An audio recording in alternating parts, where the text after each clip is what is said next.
Hi, and welcome to today's Together podcast solo episode where I'm going to be diving into motherhood. And I'm going to be covering the topic of more than just doing the actions, motherhood as medicine, rewiring the lineage, restoring the world. And we're going to be diving into what does it look like when motherhood has just become doing the actions? What does it look like to actually be the medicine mama? And how do we actually put it into practice? What's needed to do that? And as a bonus material, if you stick around till the end, I'm actually going to lay out a 3-step process for you to actually start rewiring some of the patterns in your children, in yourself, in your day-to-day life now. So let's dive in. This topic is so dear to my heart. And where I want to start is this place of where so many mamas are at, well-intentioned, beautiful mamas who love their children and want to do a good job.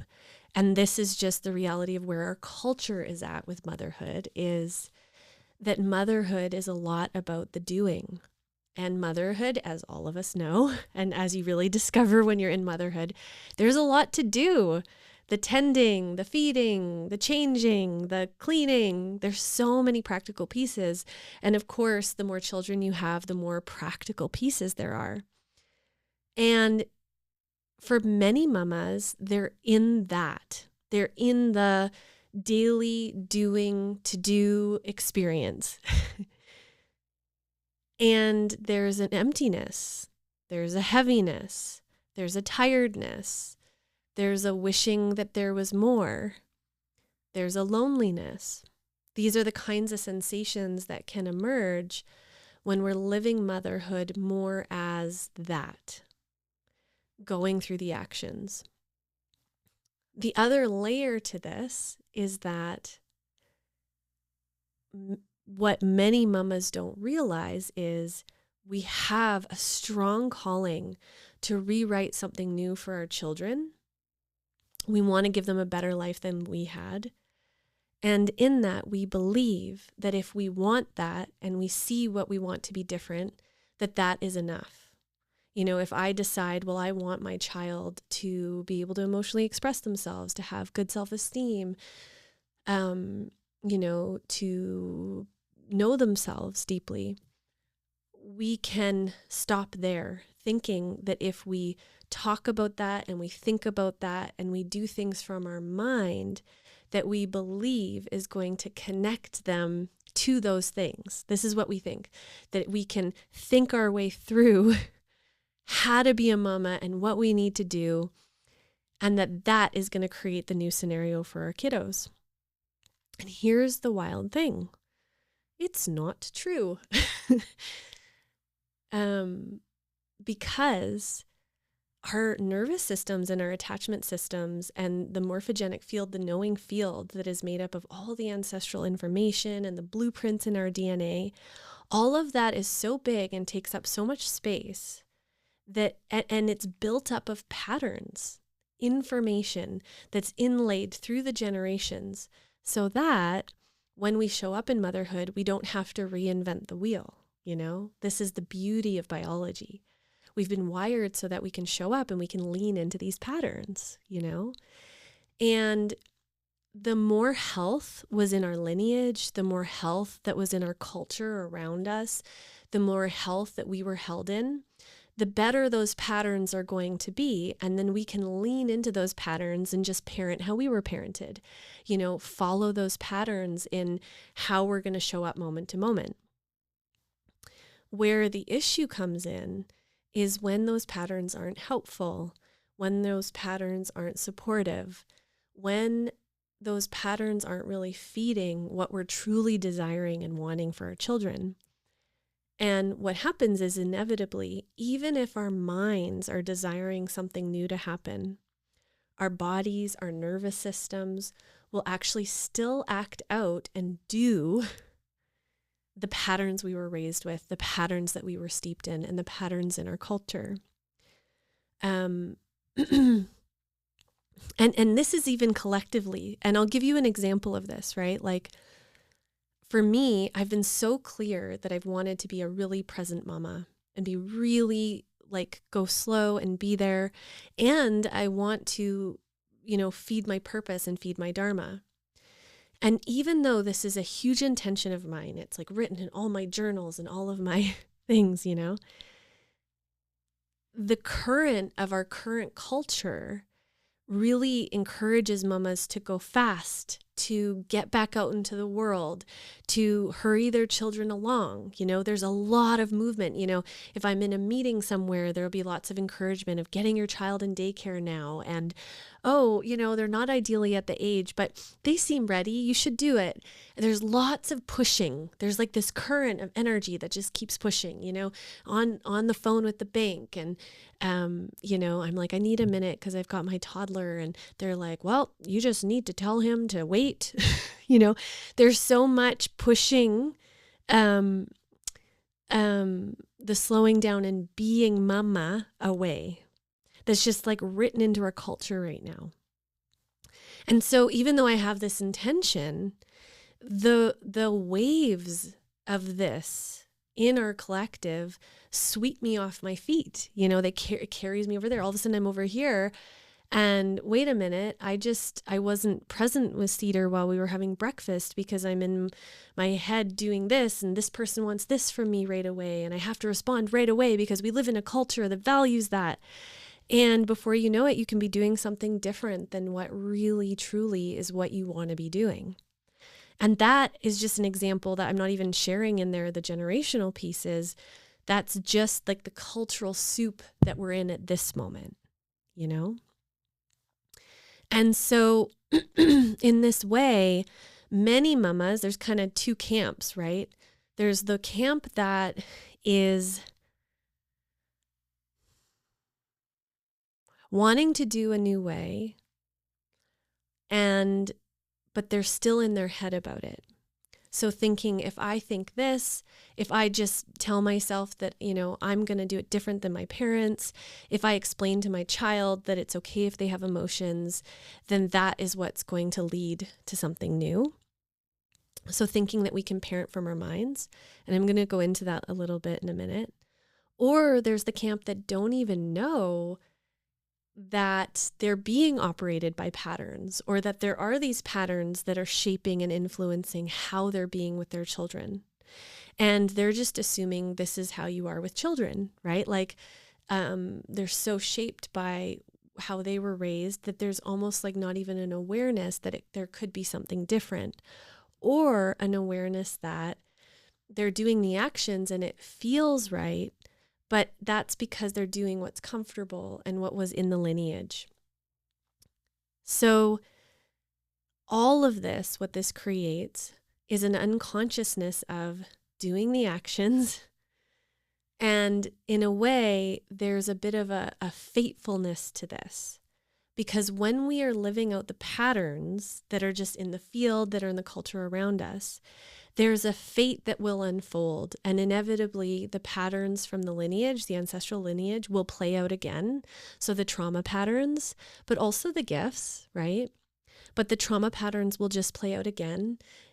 Even if we think we're going to do something different, it's so common that children, adult children, are like, I'm going to do it the opposite of my parents, right? So maybe their parents were really strict and had lots of boundaries. So then the next generation pendulum swings from their mind and says, I'm not going to be like that.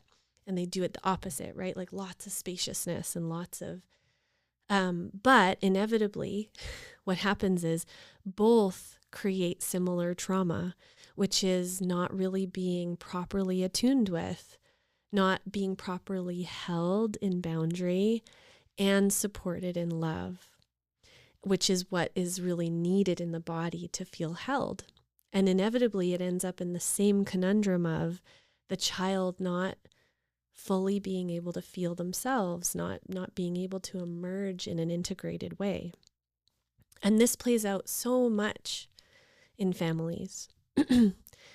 It's not until we actually slow down and come out of our minds and start to actually connect with the patterns themselves, start to actually question what's moving through our biology and our DNA, what's running through our culture, that we can actually start to feel and heal something inside our bodies, in the felt sense, not just through the mind, but in the felt sense, so that we can start to actually rewire all that unconscious information.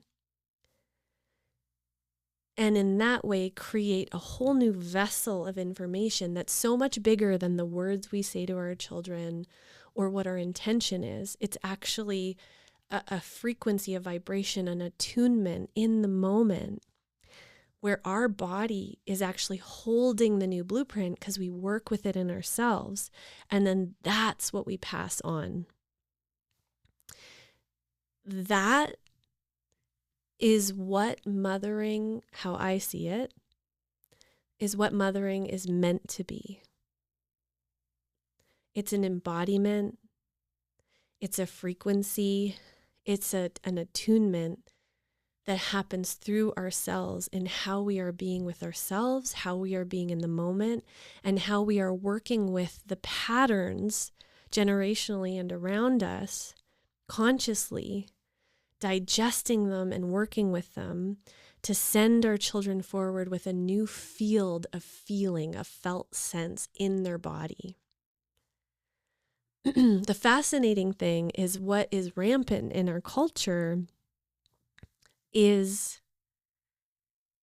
where parents are parenting so much from their head and not knowing that they have to do the work in their cells and in their bodies for it to fully change what their child is experiencing, because they don't understand that.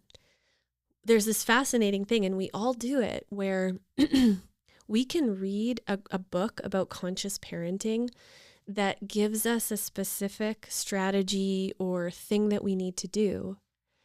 But if we don't then work that through in our actual body, in the feeling sense, in what comes up in us,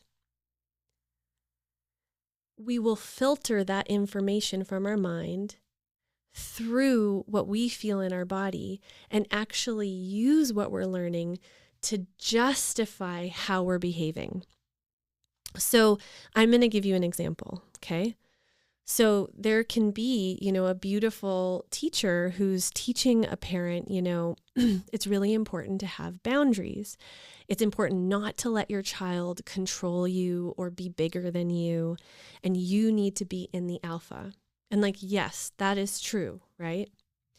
Now, if you're a parent who in your body, you actually have a lot of avoidant attachment and closeness is difficult, connection is difficult, attunement is difficult, it's uncomfortable.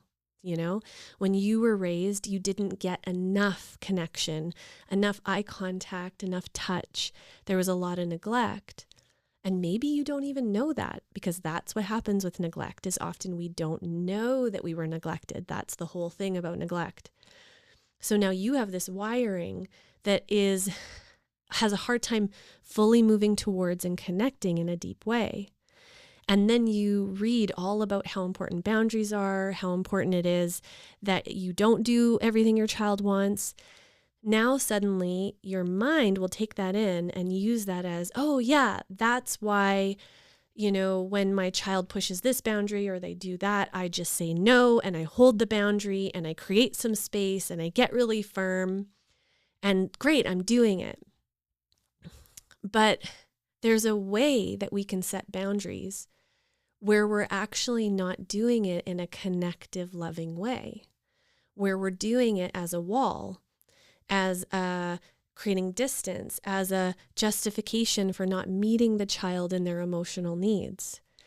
So for example, that could look like, in an attuned way, in an embodied way, we have a boundary, but we're feeling for how is that landing in the child? Now, they need reassurance. They need me to put my hand on their back and reassure them that I'm still here, even though I had this boundary. Oh, and then I'm feeling underneath, they are having a really important need here. What's a different way that I could meet their need, Versus, well, this is the boundary, and whatever you feel about it, you're going to have to feel, and this is how it is. And both are setting boundaries, but they feel very different. One is warm and loving and clear. One is cold and harsh and disconnective. It's very subtle, the difference. Our mind can't attune to that level of differentiation. It's only in our bodies. And the only way we're going to notice that and know how to work with it is we are going to have to be able to slow down and notice those patterns, to notice the intricacies, to notice, oh, there's that place where I have a tendency to get a little cold and harsh because I'm far away and I'm not being connective. Oh, right, because that's what happened to me as a child. Oh, and then work on bringing warmth into ourselves. Work on how do I be warmer with myself and notice where I don't connect and I don't move towards the connection with my child. I actually have to work on that to be able to hold the healthy blueprint of boundaries with my child. If all I do is learn about how boundaries are important and I just start doing it and then using it to justify being too distant and harsh, that's not actually going to lead to healthy boundary. In fact, what will probably happen is your child won't learn healthy boundary. They'll either learn how to have walls as well and feel like boundary is disconnecting, or they won't want to have boundaries because boundaries were harsh, and they'll actually end up pushing away from boundaries and then not know how to take care of themselves in that way. And all of this is so nuanced and so fine-tuned because it's actually a sensation in our body. It's a feeling in our body. It's a healthy blueprint in our body. And so in our world today, what so many mamas are living is they're either feeling kind of trapped in all those patterns of their lineage that feel icky, that feel awful, that they feel like they're doing something different, but they're not in their bodies doing that. So it's not like liberating and freeing and healing, you know? Or there's the parents that are literally just in survival, just doing the motions, and they're not even thinking about any of what they're doing. And again, that can feel really empty. That can feel really like, what is the nourishment from that? You know, maybe we have moments of like, oh, it's so beautiful then when my child gives me a hug, or oh, it's so beautiful when we have these little moments. Like we get that. But that deep fulfillment of motherhood can be missing because we're just going through the motions without any deeper meaning. So, who is the medicine mama? The medicine mama is the mama that understands that the mother sits in a very powerful seat. The mother is the first person that every soul meets when they come into this life. You know, there's this beautiful story of people who have worked in hospices talk about that the most common, like there's a word that is people's last word, is the most common last word people say before they die. And the word is mama, which makes sense. Mama is the first thing we meet. So mother is the bridge for every child, for every soul into life.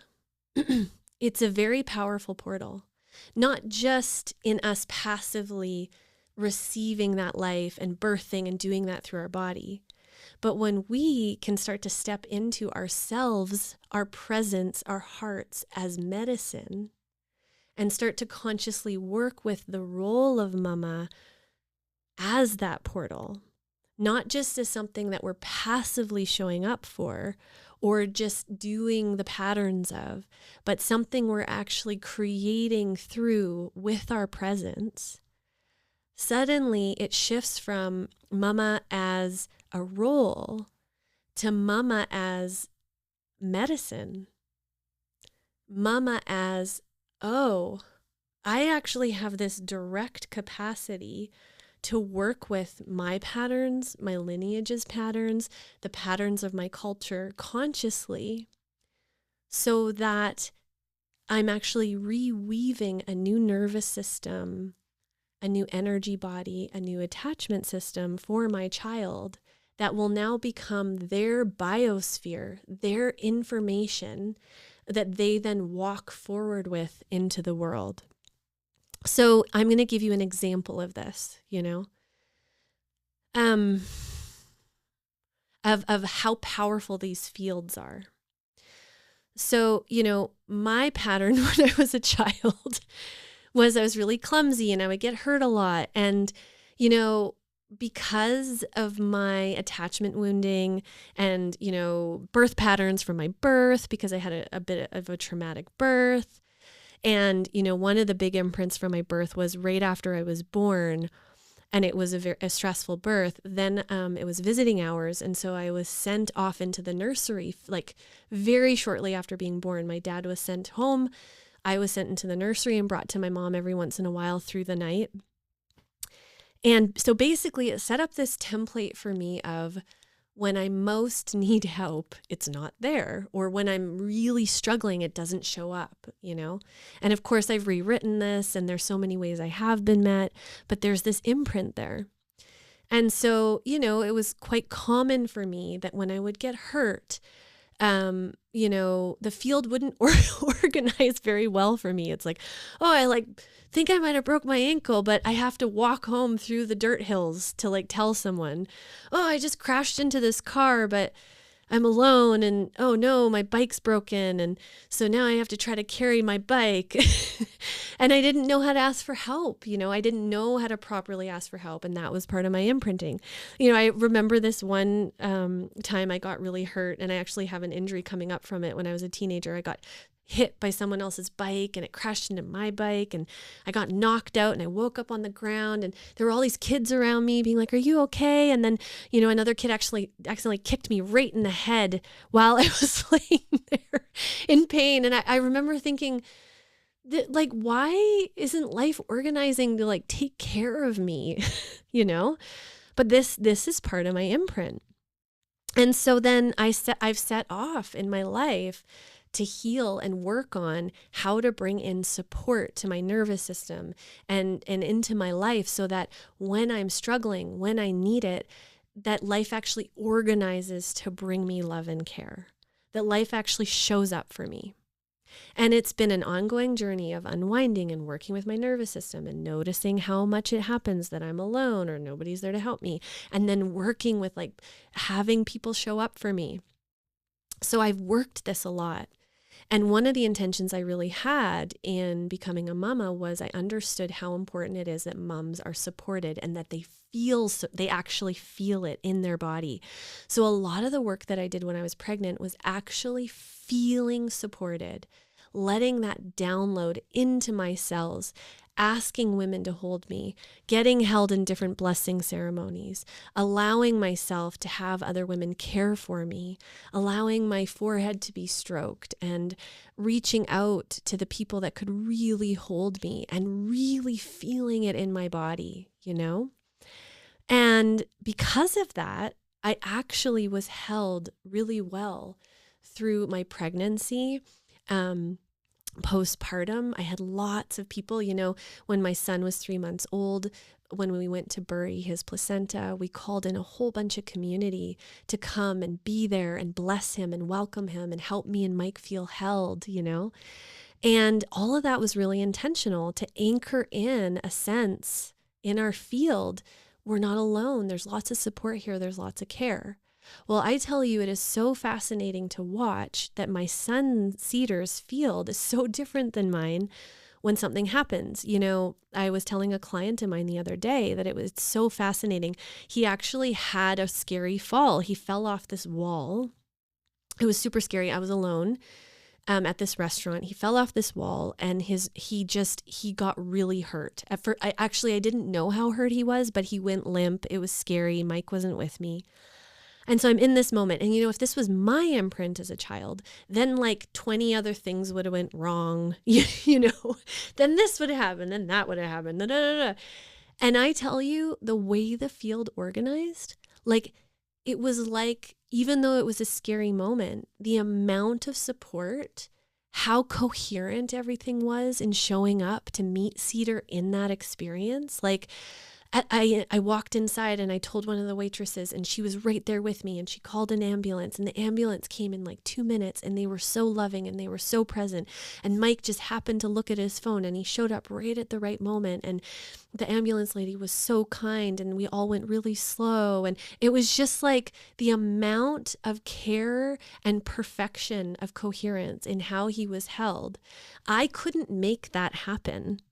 I can't write that in that moment as a mom, but because he has that in his field, it just happens. And I watch it over and over. The amount of resource that comes in when Cedar needs something, even afterwards, when it was time to integrate that experience, a friend just happened to be driving by who has training in craniosacral, and her daughter came and was with Cedar. And it was just like perfection in how he was held on the other side. But all of that is because the field has been transformed to an imprint of no one's there when we need it, crisis happens, and then more crisis happens, to, when there's hurt, when there's need, everything around shows up and loves and comes together. And that is something that gets imprinted in the field. And now my son will carry with him the rest of his life. And so I watch it. When he really needs something, life organizes around him. And this is how we get to be not only medicine for our children, right? So just think about this one example. In one level, this is medicine that through me doing my work consciously in my body, he now has this field, and now we're feeding it. And so now he gets to walk around with this whole new energetic imprint that's going to shape how he experiences life. So he has received medicine, but he now is medicine, because now he's walking around in the world with that as medicine. And I already have experienced where other people have received healing from being there for Cedar when he's going through something. Oh, that's so other people, other aunties and uncles having healing from being in a field of support. So now he is walking around with that coherent field, and he is medicine, and that will pour through him in everything he does. On another level, what the medicine is that just healed a whole aspect of my lineage. I can tell you so many stories of ancestors where when they needed it, that's not what happened. It was more like no one was there. No one was talking about it. What was the resource? And different lineages will have different stories, right? But also, then my son will carry that down the generations, right? He now has this energy package that will just move through him that he'll probably take for granted and not even realize, right, fully, because it's just there. And that's what we want. We want resource to be there for our children to the degree that they don't even have to think about it. It's just there, and it's just a normal part of life. And that gets to move forward. So in this way, as mamas, when we show up and we really rewrite the field, we're rewriting the future. We're rewriting the world. We're rewiring what can be. And I believe, I know, and I've watched that not only does it happen through our direct lineage, but when we shift things like that, it ripples into the whole world, into the whole collective consciousness. So in this way, as mamas, when we're taking our seat of practice and we're saying, I'm a medicine mama, I'm here to rewire my lineage, and I'm here to change the world, not in a pressury way, in a way of, let me sit here, let me be here, and I'm going to do this one piece.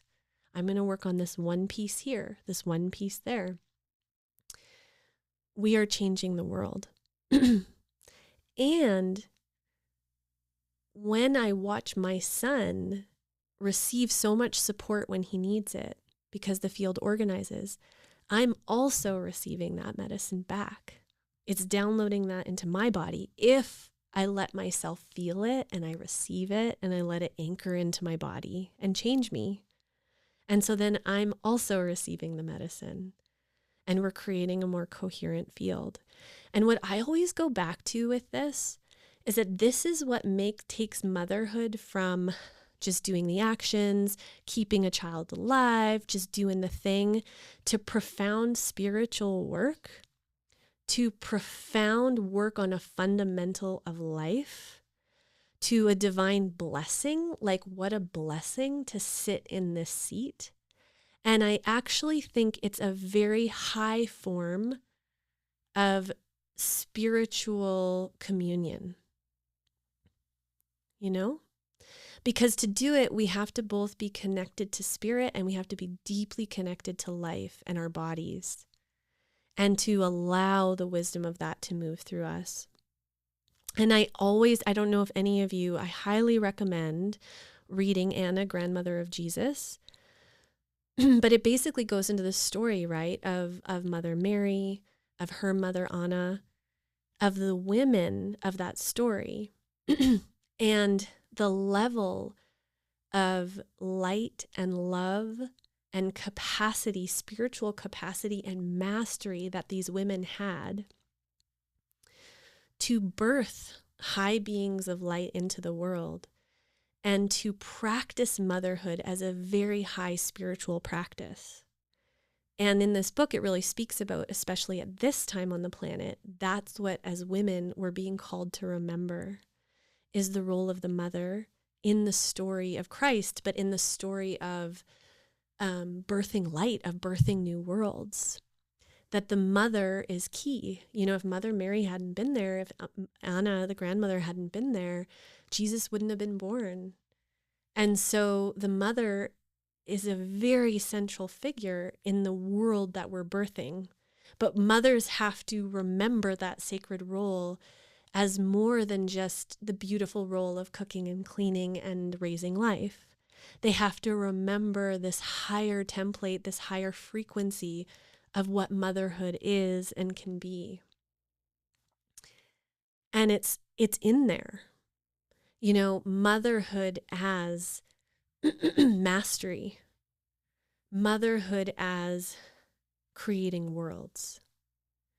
And I just want to let that land for a moment. Maybe even seeing if you can feel that in your own DNA, in your own knowing.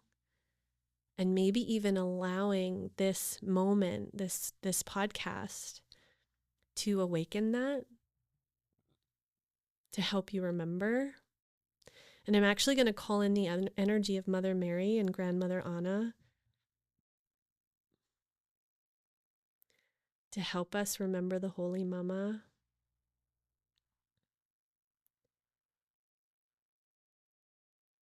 The Master, deeply communing with life and with spirit, deeply understanding their role in weaving worlds through their bodies, through deep listening, through presence. And so, you know, the third point here that I want to make is, what does this actually require? Well, first of all, to be a medicine mama, we have to go slow enough to not only just meet the needs of our child and meet the needs of the day-to-day, but to then tap into the whole other realm, right? The rest of the realms of all the patterns and imprints and energies that are alive in the family field, in our own body, in our child's body. We won't actually be able to attune to that, to notice it, to listen to our divine guidance about what to do about it, without going slow enough. We have to slow down. And so many mamas are in that place of going so fast because our society, it's become normalized to move fast, that there isn't even enough space for the medicine mama to be here. The other thing, so we have to go slow, because it's in the slowness that we can listen, that we can notice our child, we can notice the patterns. It's also in the slowness that we can actually listen to the healthy blueprint that's inside, that's quieter than the loudness of all the stories in the field. You know, like we have to be able to go inward enough to listen more deeply to the essence deep inside, that like map of the holy mama, of the medicine mama, for guidance. There has to be enough quiet. There has to be enough space. Does this mean that we get to go meditate in a perfectly silent room for an hour? No. It might look like I'm in the kitchen and I'm cooking and I'm doing this. And all of a sudden, this pattern's playing out again with my child. And I pause, I breathe. And even though if someone was looking in on the kitchen, they'd be like, there's so much going on in that kitchen. The music's on and the dog is there and the child's doing this and there's the kettle's boiling. Inside, you can still find somewhere that's slower. There still can be a listening, a choosing. And that's a huge part of the mother, is in the fullness of the motherhood. Can I find that space inside to listen? The other thing is that when we repattern the nervous systems, which are the most fundamental level, like we can change things energetically and mentally, important. But in the nervous system itself, which so much about motherhood is about the nervous system and the attachment system, because it's all those background wirings that actually shape so much of how we show up in the world that are unconscious in the background. It's like a foundation, right?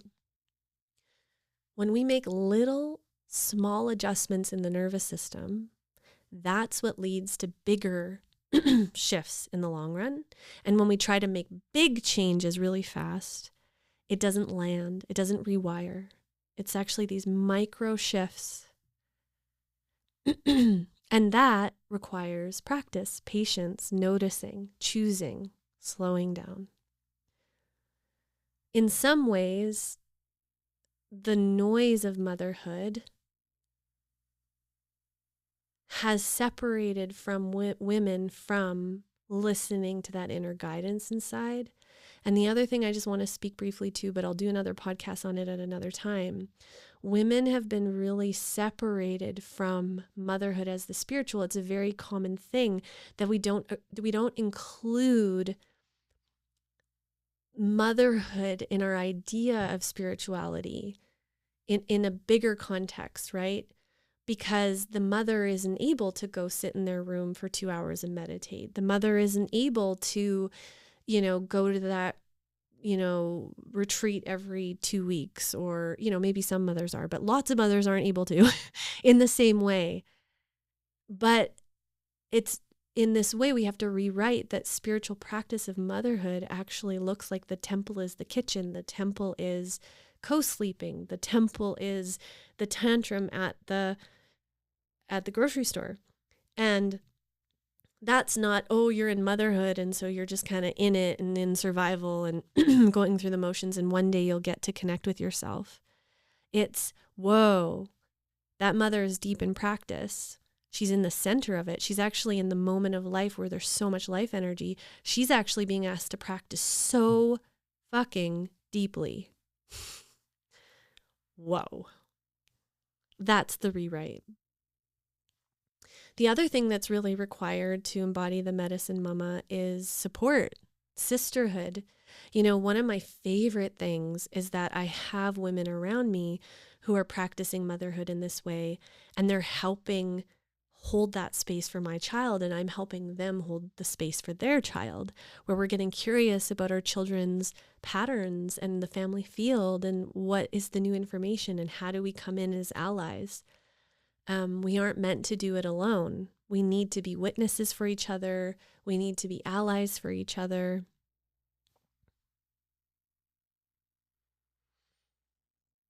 Yeah.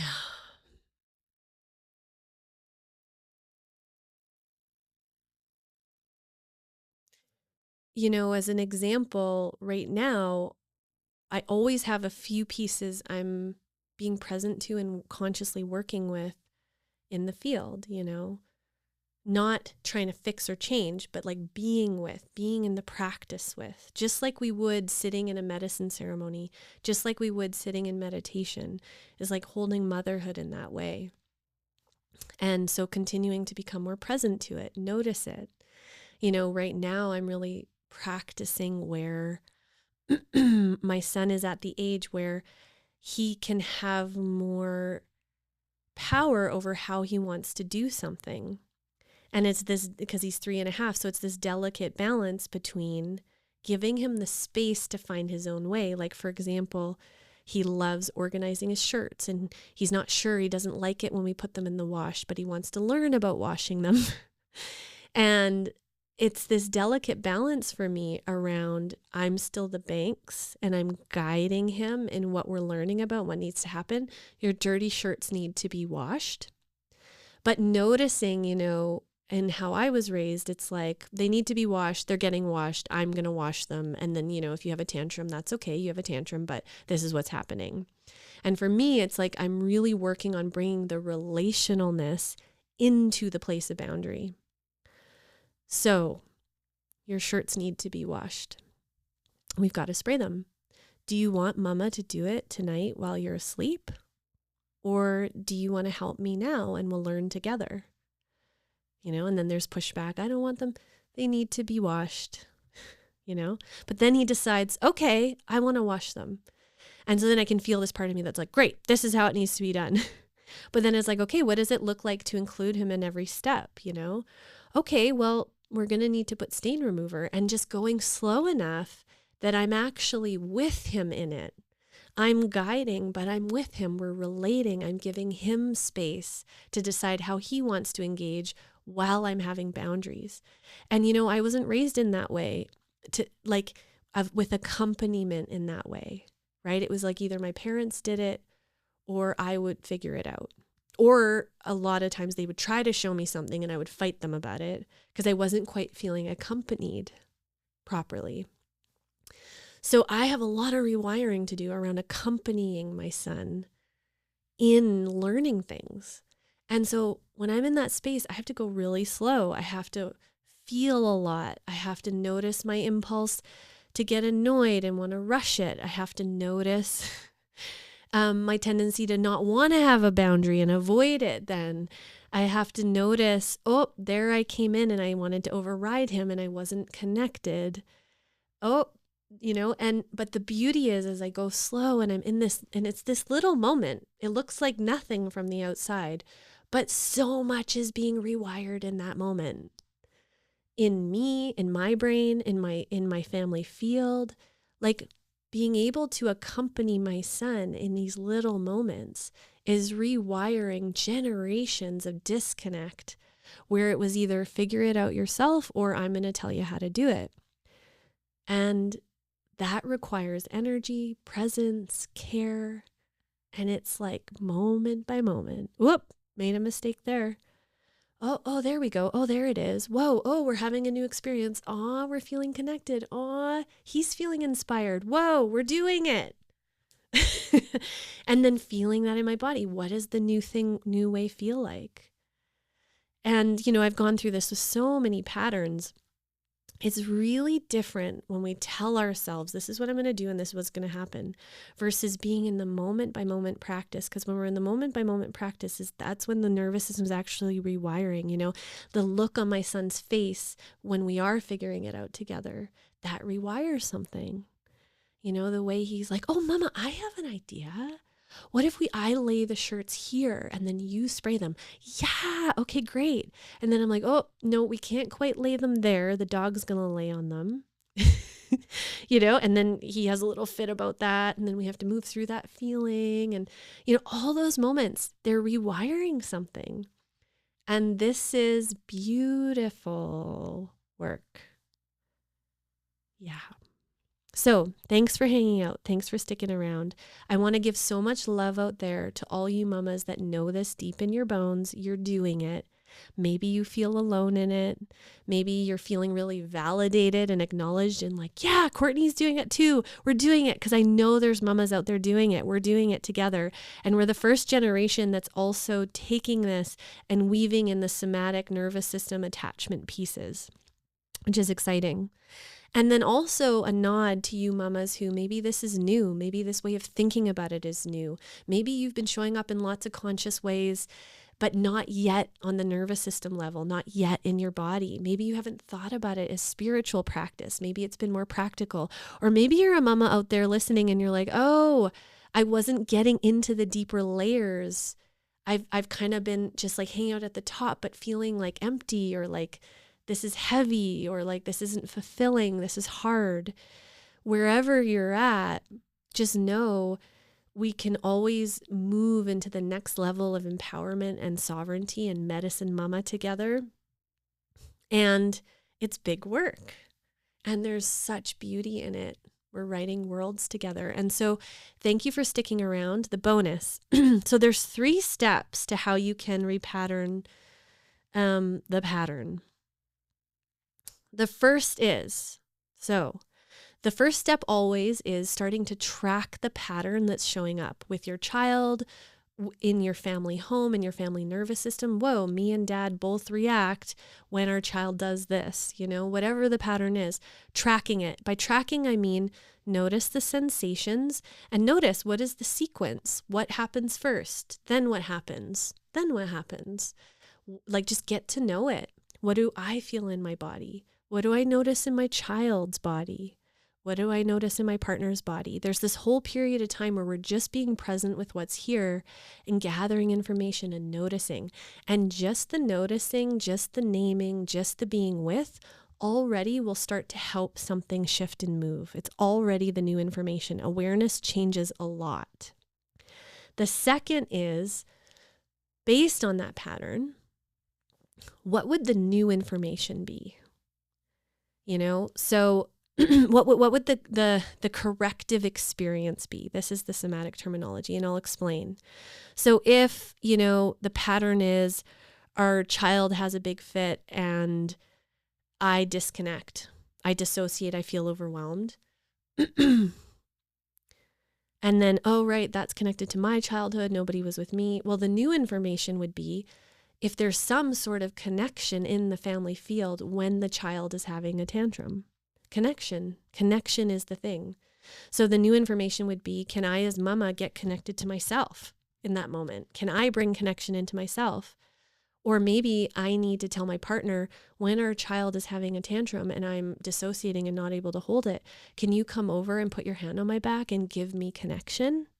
Because that will bring connection in, Or could you go over and hold our child and I'm going to feel you holding our child and I'm going to feel the connection. It's like, how can we bring connection in? How can we get creative to bring connection in? Do I need to maybe notice my tendency to disconnect, and maybe I move forward and I make eye contact with them? Maybe it's just like making that 2 steps towards them instead of moving away, or opening our arms towards them. Like that is a new movement of connection. What are the little ways to bring in the new information that's been missing? And then the third step is practicing that, practicing being present with what's here in our bodies, practicing doing the new thing and feeling it. And what happens? What happens when I do the new thing? What changes? What feels different? And that commitment to that practice. So I hope that's helpful. Thank you for listening. Thanks for practicing in your daily lives. I am going to be launching something called the Holy Mama Membership in the new year. That's going to be for mamas, a community online where we're going to the journey of Medicine Mama, of Holy Mama together.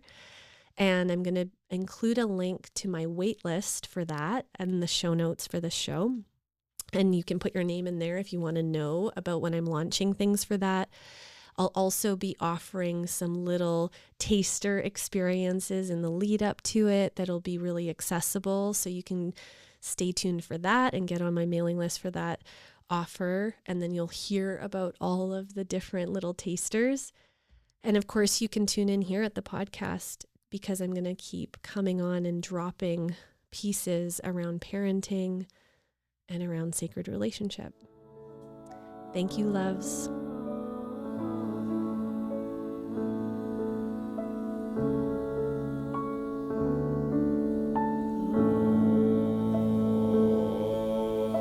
Oh.